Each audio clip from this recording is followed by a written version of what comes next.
Marlene Whitaker dangled by her fingertips over the Atlanta skyline, the wind whipping her gala gown into a frenzy as the city lights blurred beneath her heels. On the rooftop above, a masked man pressed a serrated blade into the stone ledge, slowly severing her grip. Just moments ago, Marlene had been the queen of the ballroom. Now, her husband's wedding ring sat in her pocket like a lead weight, handed back to her with a look of pure loathing. As her grip slipped, she realized the blood on her hands wasn't from the fall. It was from the brass candlestick she'd used to fight for her life in the dark. In her other hand, she clutched a burner phone that held a single, terrifying truth. The woman trying to kill her wasn't an enemy from the outside, but a ghost from her own bloodline she thought was buried years ago. The police sirens were already screaming at the gates to arrest her for a crime she didn't commit. But as the blade touched her knuckles, Marlene only had one question. How did they find the one secret she never even told her husband? The truck's brakes hissed like a dying animal as it lurched to a stop outside the service entrance, and Marlene already knew. The way the driver's boots dragged against the pavement, too slow, too heavy, told her everything before he even swung the rear doors open. A cold draft slithered in through the cracked kitchen window, carrying the sharp tang of motor oil and something else, the metallic bite of shattered glass. She didn't wait for him to speak. 3 strides brought her to the threshold, where the morning light spilled over the wreckage inside the truck. Crates lay splintered like kindling, their contents glinting in jagged shards across the plywood floor. A single goblet had survived, perched precariously on the edge of a broken slat, its delicate stem still intact, mocking her. Marlene's fingers twitched. She wanted to hurl it against the wall. This wasn't just a mishap. It was a surgical strike against the Whitaker Foundation's reputation, timed to perfection. She slammed her burner phone onto the marble counter, the crack of plastic against stone echoing like a gunshot through the industrial kitchen. The logistical collapse of the gala had begun, and she could feel the vibration of the impact deep in her marrow. "You're late," she said, voice low, controlled. The driver, a gaunt man with a nicotine-stained mustache, wiped his palms on his thighs, his eyes darting toward the wreckage. "And this isn't what I ordered." He swallowed hard, the movement of his Adam's apple jagged and nervous. Marlene didn't care about his excuses of potholes or road work. She saw the splintered wood and the fine dust of pulverized crystal coating the interior of the vehicle. This was the centerpiece of the evening, the physical manifestation of the Whitaker legacy, now reduced to glittering trash. The air in the kitchen grew heavy with the scent of burnt garlic and the hum of the industrial refrigerators. A mechanical groan that seemed to synchronize with the throbbing behind her eyes. She turned away from the driver, her mind already pivoting to damage control, her heels clicking a frantic, rhythmic staccato against the linoleum. The kitchen hummed with a different kind of energy now, a frantic, desperate vibration. Marlene began barking orders, her voice a razor wrapped in velvet, cutting through the thick air. "Reroute the linen delivery from the downtown warehouse," she snapped at a cowering assistant. "And tell the florist I want twice the amount of lilies. We're hiding the lack of crystal with greenery. Move!" She ignored the way her vision blurred for a second, a sharp, white-hot needle of pain threading through her left temple. This headache was a familiar enemy, a byproduct of the armor she wore every day. But today, it felt heavier, more predatory.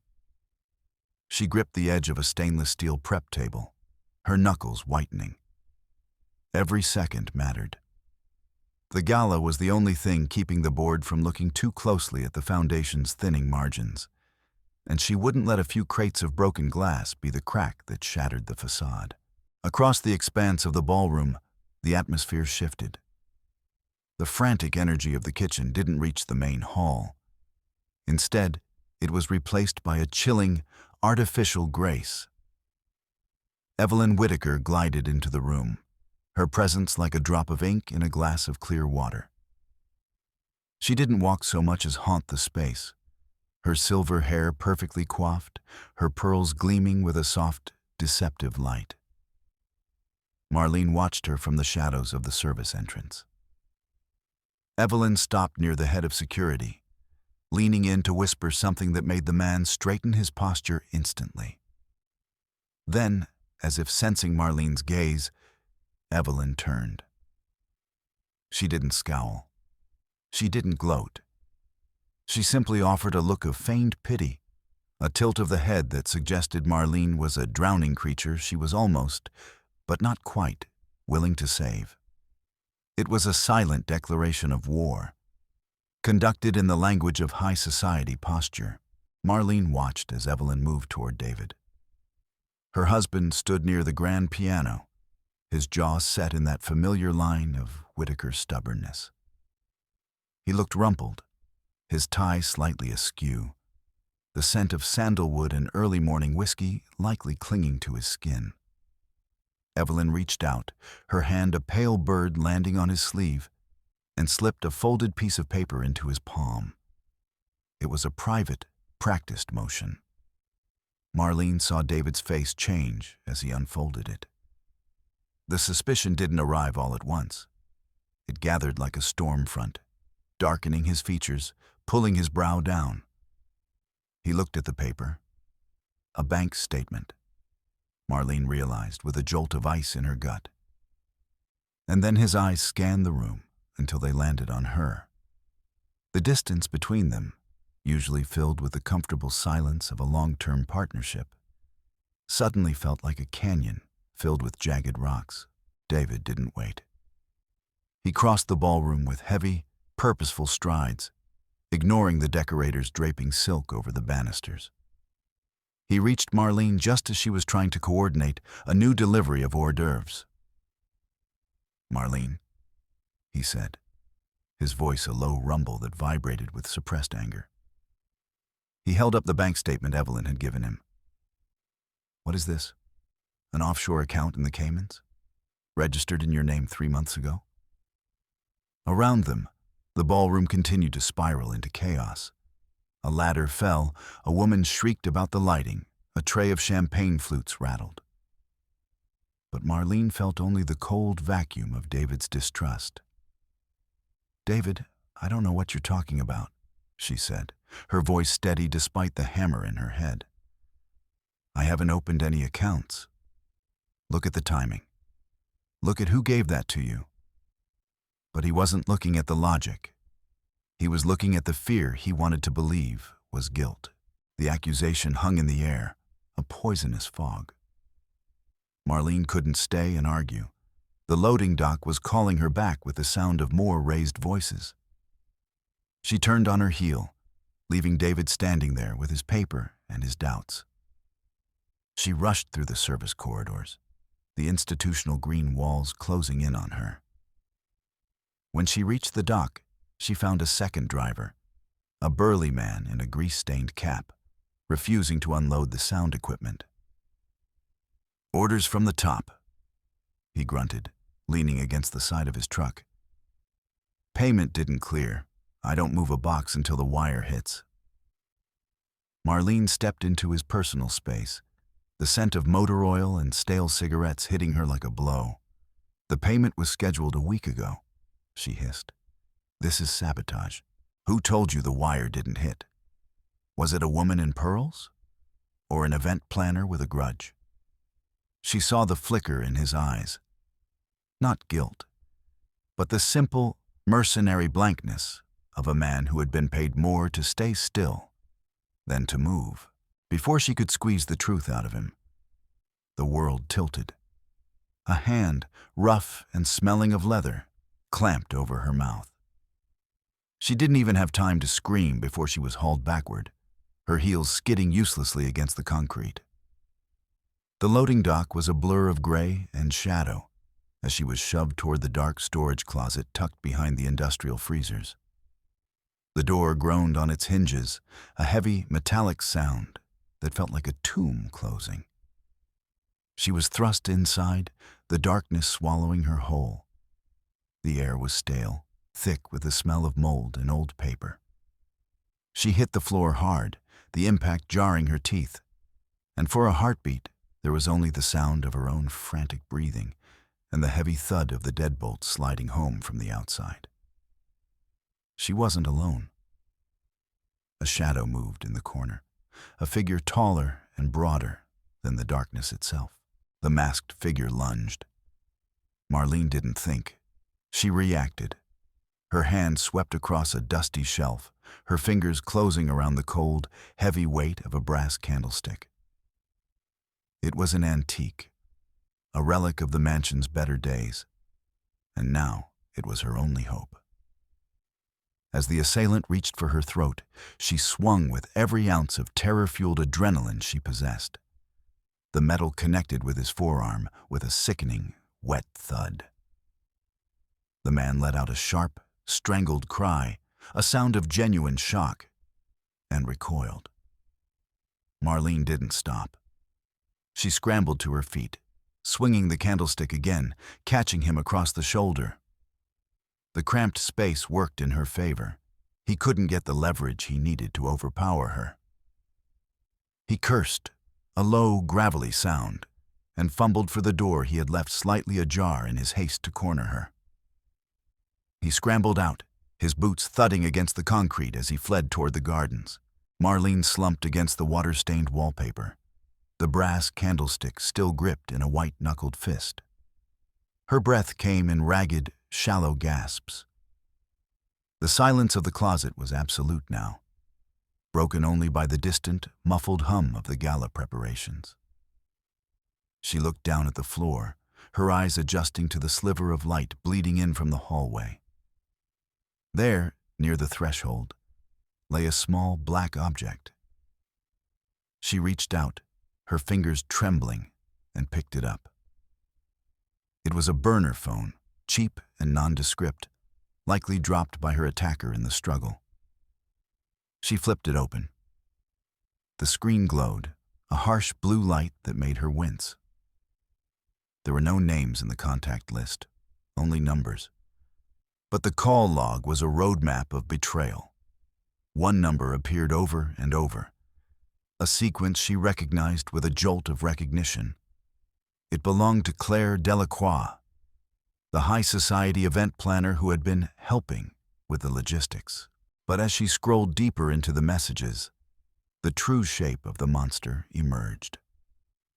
There were photos, grainy, surreptitious shots of her father-in-law's private ledgers, and instructions written in a tone that was far too familiar. The phrasing, the specific, archaic insults. It wasn't Claire. Claire was the mouthpiece. The architect was someone Marlene had been told was dead for over a decade. Lionel Whitaker, the disgraced cousin who had nearly bled the foundation dry 20 years ago. He wasn't a ghost. He was a parasite that had finally found its way back to the host. He was working with Evelyn, a partnership of convenience and shared malice, designed to strip Marlene of everything before the first toast was even poured. The realization hit her harder than the attacker had. This wasn't just a corporate takeover. It was an exorcism. Marlene stood in the shadows of the loading dock, the burner phone clutched so tightly it felt like it might fuse to her palm. Outside, the sun was beginning to set, casting long, skeletal shadows across the estate. The gala was no longer a social obligation or a professional milestone. It was a lethal battlefield, and she was the only one who knew the true identity of the enemy. She looked toward the mansion, its windows glowing with an amber light that felt like a warning. David was in there, poisoned by lies. Evelyn was in there, weaving her web. And somewhere in the dark, Lionel was waiting to reclaim a name he had never deserved. Marlene straightened her suit, smoothed her hair, and felt the jazz hum start in the back of her throat, a low, dissonant chord that promised a reckoning. She wasn't going to hide. She was going to walk into that ballroom and tear the whole thing down. The transition back into the ballroom felt like stepping onto a stage mid-performance. The air was already thick with the scent of expensive lilies and the underlying ozone of high-tension nerves. Marlene moved through the crowd, her face a mask of practiced calm. But she could see the ripples she caused. Groups of VIP donors, men in tailored tuxedos and women dripping in diamonds, were huddled together, their heads bowed over glowing smartphone screens. As she passed, the murmurs died down, replaced by sharp, judgmental glances. She caught a snippet of conversation: embezzlement, millions, Whitaker's wife, and felt the sting of social ostracization like a physical lash. They weren't just whispering. They were judging her in real time. The anonymous tips Evelyn had unleashed, hitting their targets with devastating precision. The scandal was no longer a private threat. It was a public execution. She needed to speak to her accountant, Mira. Mira was the only one who could trace the origin of the bank statements, the only one who could provide the hard data to counter Evelyn's theater. Marlene pulled her phone from her pocket, her thumb hovering over the contact. The call wouldn't go through. No service, the screen mocked. She tried again, then shifted to the landline in the service alcove. Silence. The line was dead, the cord likely severed in the basement. A surge of panic, cold and sharp, rose in her chest. Every support system was being systematically dismantled. She was being isolated, cut off from the world like a ship in a storm. Evelyn wasn't just attacking her reputation. She was cutting the lines to the shore, leaving Marlene to drown in the middle of her own ballroom. Driven by a desperate need for sanctuary, Marlene rushed toward her private office. She needed her laptop, her own encrypted files, the proof she had spent years meticulously maintaining. She reached the heavy mahogany door and grabbed the handle. It didn't budge. She frowned, digging into her clutch for her keys, but the lock was already engaged from the inside. She knew she had the only set. A cold dread settled in her stomach, heavier than the headache that continued to pulse behind her eyes. Someone was inside. Someone had breached her inner sanctum while she was fighting for her life in the storage closet. She pressed her ear to the wood, hearing nothing but the distant, hollow echo of the gala's orchestra tuning their instruments. The violation felt intimate, a hand reaching into her chest and squeezing. She didn't have time for a locksmith. She grabbed a heavy fire extinguisher from the wall, the red metal cold and utilitarian against her palms, and slammed the base of it against the lock. The wood splintered with a groan of protest, and the door swung open. Marlene stepped inside and stopped. The large portrait of her late father-in-law, the man who had built the foundation on a bedrock of supposed integrity, hung over the fireplace. Or rather, what was left of it. The canvas had been slashed into ribbons, long, jagged cuts that zigzagged across his face and chest. The strips of oil-painted fabric hung like weeping wounds. It was a message, primal and vindictive. This wasn't about money anymore. It was about the total desecration of the Whitaker name, a symbolic murder performed in the dark. Before she could process the horror of the room, a new sound erupted. Not from the office, but from the ballroom's high-end sound system. It wasn't the planned classical quintet. It was a voice, distorted but unmistakable.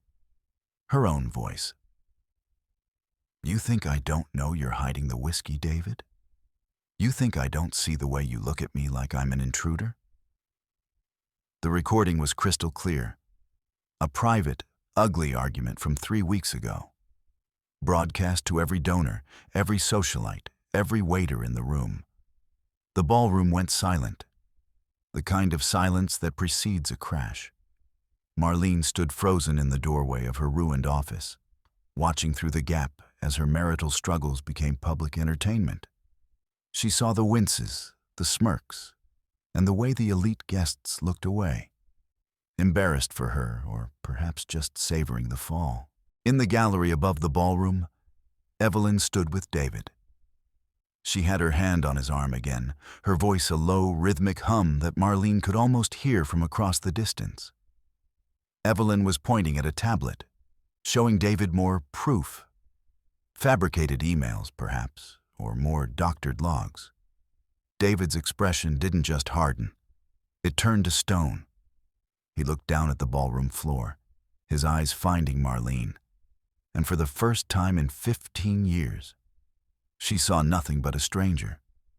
Evelyn had successfully poisoned the well, turning her husband into her most dangerous adversary.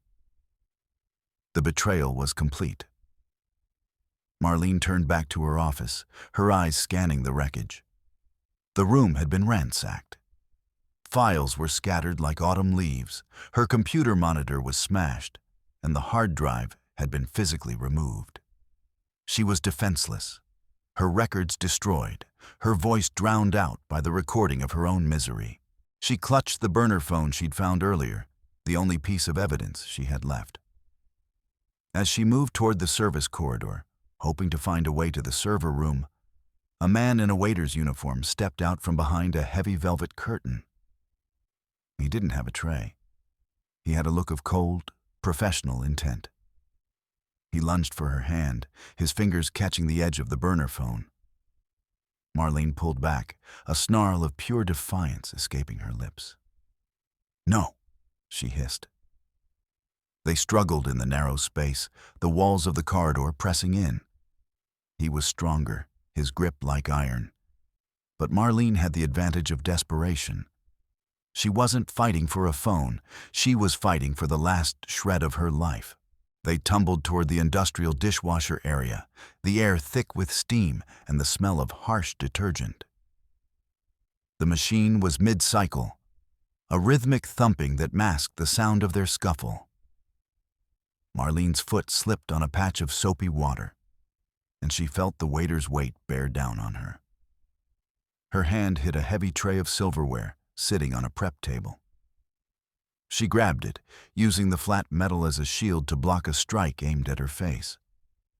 The clatter of forks and knives hitting the floor sounded like a hail of bullets. She shoved the tray into his chest, forcing him back a step, her mind racing. She needed a way out, a way to incapacitate him without getting caught in a prolonged brawl. As the waiter lunged again, his boots skidding on the wet linoleum, Marlene saw her opening. She dropped low, sweeping her leg out in a move she hadn't practiced since college athletics. She caught him perfectly across the ankles. He went down hard, his head narrowly missing the edge of a stainless steel sink, and his body crashed into a massive rack of expensive ceramic plates. The sound was catastrophic. Hundreds of pieces of fine china shattering at once, a white explosion of porcelain. He groaned, buried under the weight of the debris, his movements sluggish and confused. Marlene didn't wait to see if he'd get up. She gripped the burner phone, her heart hammering against her ribs like a trapped bird, and fled the kitchen. She ducked into a small utility closet and pulled out a backup tablet she'd hidden months ago. A contingency she'd never thought she'd actually need. Her fingers flew across the screen, accessing the Foundation's internal accounts through a back door. She gasped, the sound echoing in the tiny space. A massive sum, $4 million, had been transferred into her personal savings account less than an hour ago.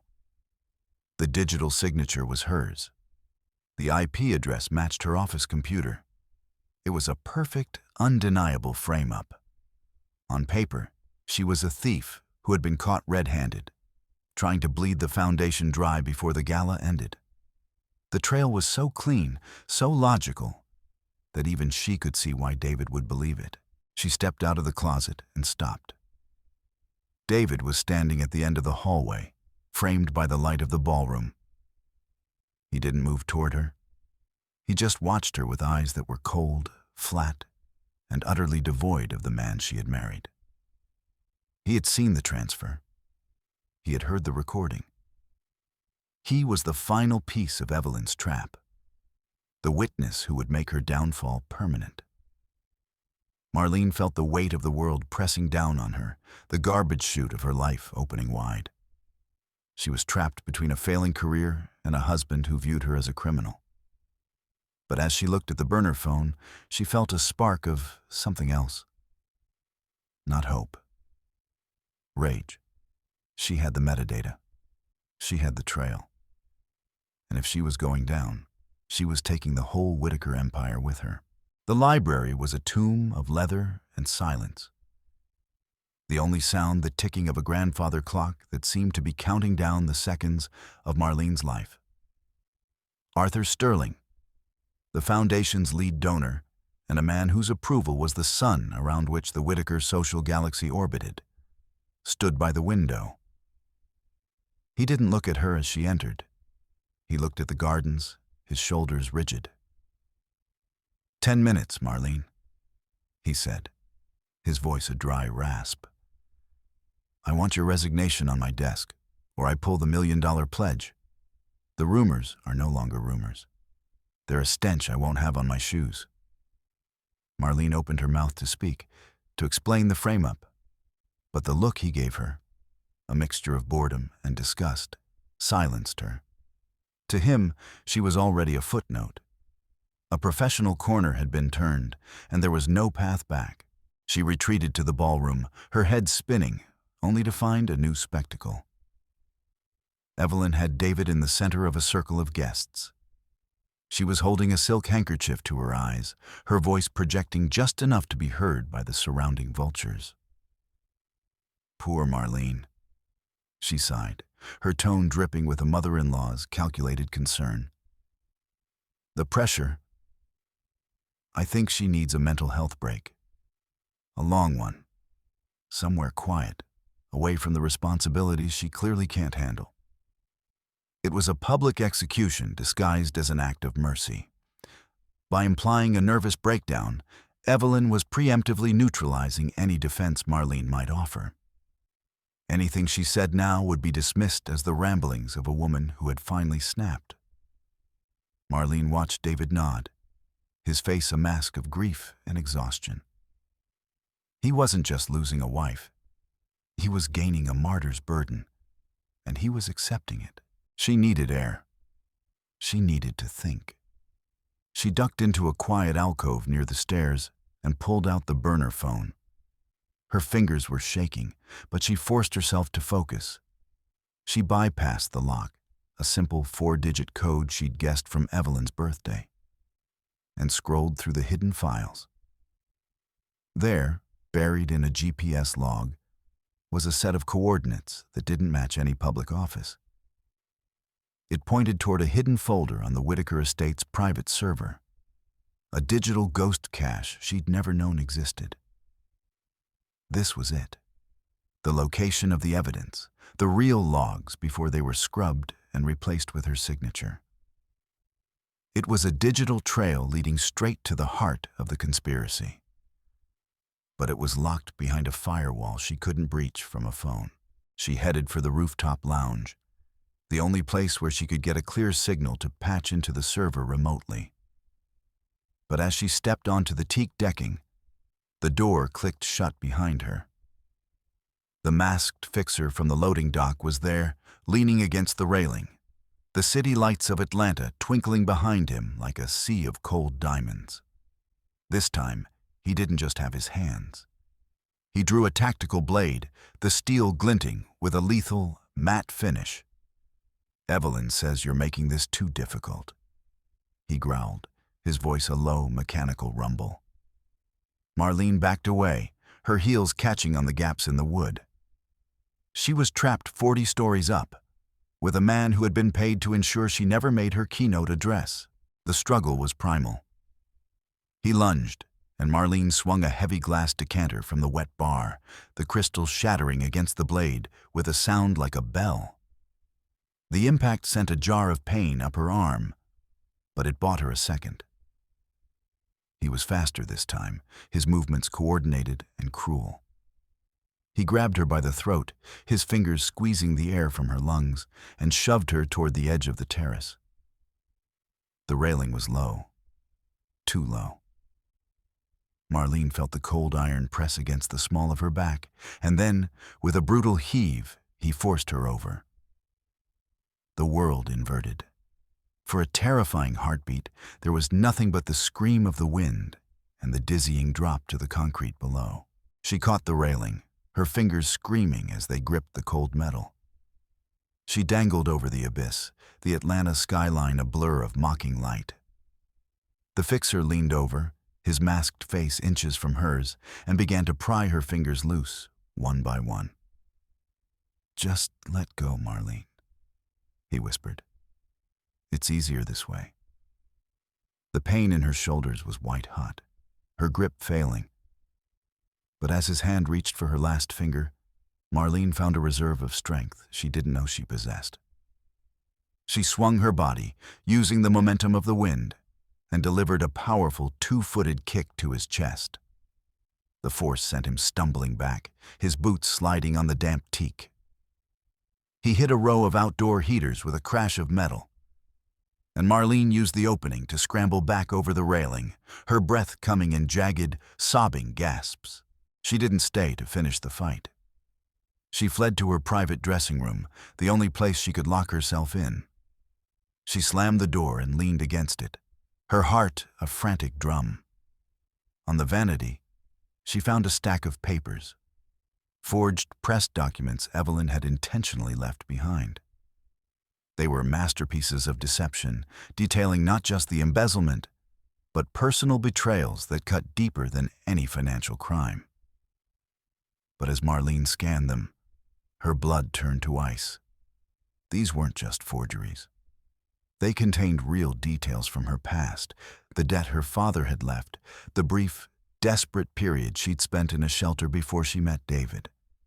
Things she had never told him. Evelyn hadn't just framed her. She had unearthed her deepest shames to ensure that even if Marlene proved her financial innocence, David would never look at her with anything but contempt. She tried to open the door to confront Evelyn, to end this nightmare, but the handle wouldn't turn. The electronic locks had been engaged remotely. She was a prisoner in her own room, surrounded by the ghosts of her secrets. The clock on the wall mocked her. 5 minutes until the keynote address. The donors were waiting. The police were likely already on their way. She was alone, stripped of her reputation, her marriage, and her dignity. The invitation to speak was no longer an honor. It was the final stage of her public humiliation, a chance for the world to see her fall in high definition.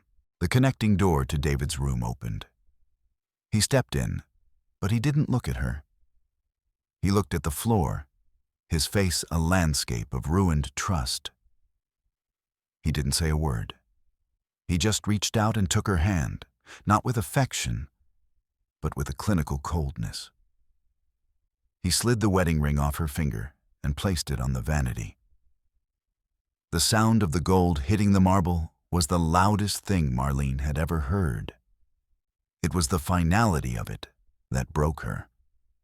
The realization that the man she had built a life with was gone, replaced by a ghost who believed a monster. He turned and walked out, leaving her in the silence of her gilded cage. The announcer's voice boomed through the speakers, muffled but clear. And now, please welcome the president of the Whitaker Foundation, Marlene Whitaker. The trap was set. The world was watching. And Marlene, standing in the wreckage of her life, realized she had nothing left to lose but the truth. The blue and red lights of the police cruisers strobed against the velvet curtains of her dressing room. A rhythmic, predatory pulse. Marlene watched them through the narrow window, the sirens muffled by the thick stone of the mansion. They weren't coming for a statement. They were coming for her wrists. She didn't have time to grieve the ring on the vanity. She grabbed a decorative hairpin, a sharp, antique silver thing, and jammed it into the electronic lock's manual bypass. It was a trick she'd learned from a security audit she'd overseen 3 years ago, a small vulnerability she'd never bothered to fix. The lock clicked, a sweet, mechanical surrender. She slipped out of the room just as the heavy thud of boots echoed at the far end of the hallway. She didn't head for the stairs. She took the service elevator, descending into the belly of the estate as the police reached her suite. She didn't go to the ballroom. She went to the tech booth, a glass-walled perch overlooking the grand hall. The technical director, a wiry man named Elias, jumped as she burst in. "Marlene, you're supposed to be on stage." She didn't answer with words. She slammed the burner phone onto his console, the screen displaying the metadata she'd finally cracked. "Elias, look at the IP origin for the $4 million transfer. Now look at the device ID for the transmitter in Evelyn's clutch." She leaned in, her voice a low, dangerous hum. "If you don't give me system access right now, I'll tell the board you were the one who facilitated the recording of my private arguments. You'll never work in this city again." Elias paled, his fingers hovering over the keys. He saw the data, the undeniable proof of the frame-up, and he saw the look in Marlene's eyes. He stepped back, yielding the chair. Marlene began to type, her fingers a blur, setting a digital trap that would spring the moment she stepped onto the stage. She entered the main stage, not with the walk of a woman defeated, but with the icy composure of a general. The ballroom fell into a deathly silence. The donors, the socialites, even the waiters froze.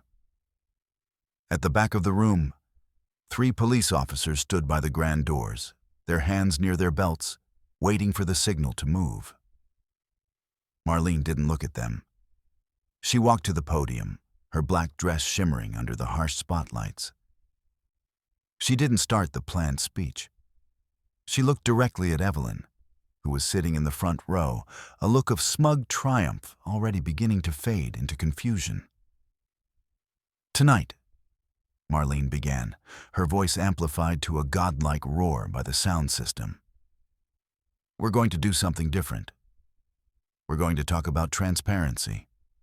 Not the kind we put in brochures, but the real kind." She didn't wait for a reaction. She tapped a command on the remote she'd tucked into her palm. Behind her, the giant ballroom screens, usually reserved for glowing montages of charity work, flickered to life. But it wasn't a montage. It was a live map of the Whitaker network, a web of glowing lines and data points. "What you're seeing is a live security and transparency simulation," she lied, her voice smooth and authoritative. "We've spent the last hour tracking a sophisticated attempt to embezzle $4 million from the foundation. We've traced the digital signature, the IP origin, and finally, the physical location of the transmitter used to authorize the final wire." The crowd leaned in, a single collective breath held in suspense. Marlene hit the final key. The screen zoomed in on a pulsating red dot, a signal that was currently moving through the ballroom. Then, she triggered a remote command that bypassed the silent mode on the device she'd been tracking. A piercing, high-pitched tracking alarm erupted from the front row. It wasn't coming from the stage. It was coming from Evelyn Whitaker's silk clutch. The sound was agonizing, a rhythmic shriek that made the guests wince and turn in shock. Evelyn froze, her hand flying to the bag as if to stifle the noise. But the damage was done. The alarm was the physical manifestation of her guilt, a siren that stripped away the pearls and the jasmine perfume to reveal the thief beneath. But Marlene wasn't finished. She hit another key, and the screen shifted. Private messages from the burner phone appeared, enlarged and undeniable. They weren't about money. They were about the disgraced relative, Lionel. Photos of him and Evelyn in a remote cabin, transcripts of their plans to liquidate the foundation and flee together. The revelation of a scandalous affair and the betrayal of the family legacy sent the room into a frenzy. The donors, the very people Evelyn had spent the night poisoning, now turned on her with a roar of outrage. The Whitaker name wasn't being saved. It was being incinerated by the very woman who claimed to protect it. Evelyn tried to stand, to flee toward the exits. But the security team, now acting on Marlene's pre-recorded orders, blocked the doors. Marlene stepped to the edge of the stage, looking down at the broken woman. She pulled out the forged mental health documents Evelyn had prepared. "And here," Marlene said, her voice dropping to a whisper that the microphone still caught, "is the proof of a premeditated plot to commit elder fraud and seize the estate. My mother-in-law didn't think I was having a breakdown. She just wanted a way to lock me up so she could finish what she started." The police officers at the back of the room shifted their focus. They weren't looking at Marlene anymore. They were looking at the woman with the screaming clutch. David watched the screens, his face a mask of horror. He saw the messages, the infidelity, the cold-blooded plan to ruin his wife. He moved toward the stage, his hand reaching out, his mouth forming an apology Marlene couldn't hear over the din of the crowd. She didn't look at him. She maintained a professional distance, her eyes fixed on the horizon. The man who had believed the lie was as dead to her as the woman who had told it. She had won, but the victory tasted like ash and ozone. In the quiet moment before the police moved in, Marlene stepped down from the stage and met Evelyn at the edge of the crowd. The alarm had finally stopped, leaving a ringing silence. "You have a choice, Evelyn," Marlene whispered, her face inches from the other woman's. A quiet, permanent exile to the estate in Savannah, with no access to the foundation or the family name. Or a public trial where I play every recording I have, including the ones about Lionel's embezzlement 20 years ago. You'll spend the rest of your life in a cell, and the world will remember you as a common thief. Evelyn looked at her, and for the first time, the ice in her eyes shattered. She saw the blade Marlene had become, and she knew she couldn't win. Evelyn signed the confession on a waiter's tray, her hand shaking so badly the ink blotted. She relinquished all control, her signature a final, pathetic surrender. Marlene watched as security escorted her out the side entrance, away from the flashing cameras and the judgmental whispers of the people she had tried to lead. Evelyn was forced into a waiting car, her social life destroyed, her legacy a smoking ruin. Marlene stood on the stage, the center of a storm of applause. But she felt only a vast, echoing hollow where her heart used to be. David came to her then. He tried to slide the wedding ring back onto her finger, his eyes wet with a desperation that made her sick. "Marlene, I'm so sorry. I should have known. I should have trusted you." Marlene looked at the ring, then at him. She didn't feel anger. She didn't feel sadness. She felt total, clinical indifference. She closed his hand over the gold, her touch light and final. "The marriage died the moment you chose to believe her, David. You can't put a ring on a corpse." She turned away, leaving him standing in the middle of the ballroom, a man who had traded his soul for a lie and lost both. Marlene walked onto the balcony, the night air of Atlanta cool against her skin. Below her, the donors were still cheering, the foundation saved, the funding secured.